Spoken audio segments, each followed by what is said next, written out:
Ruth Chapter 1. In the days when the judges ruled, there was a famine in the land. So a man from Bethlehem in Judah, together with his wife and 2 sons, went to live for a while in the country of Moab. The man's name was Elimelech, his wife's name was Naomi, and the names of his 2 sons were Mahlon and Kilion.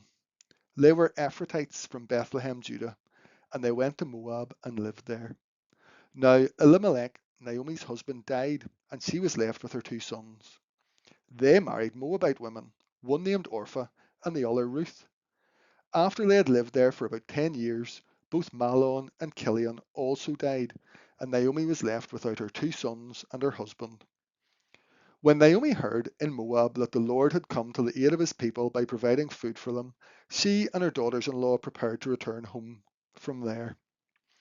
With her 2 daughters-in-law, she left the place where she had been living and set out on the road that would take them back to the land of Judah. Then Naomi said to her 2 daughters-in-law, "Go back, each of you, to your mother's home. May the Lord show you kindness, as you have shown kindness to your dead husbands and to me. May the Lord grant that each of you will find rest in the homes of another husband." Then she kissed them goodbye, and they wept aloud and said to her, "We will go back with you to your people." But Naomi said, "Return home, my daughters. Why would you come with me? Am I going to have any more sons who could become your husbands? Return home, my daughters. I am too old to have another husband. Even if I thought that there was still hope for me, even if I had a husband tonight and then gave birth to sons, would you wait until they grew up? Would you remain unmarried for them? No, my daughters. It is more bitter for me than for you, because the Lord's hand has turned against me." At this they wept aloud again. Then Orpha kissed her mother-in-law goodbye, but Ruth clung to her. "Look," said Naomi, "your sister-in-law is going back to her people and her gods. Go back with her." But Ruth replied, "Don't urge me to leave you or to turn back from you. Where you go, I will go, and where you stay, I will stay. Your people will be my people, and your God my God. Where you die, I will die, and there I will be buried.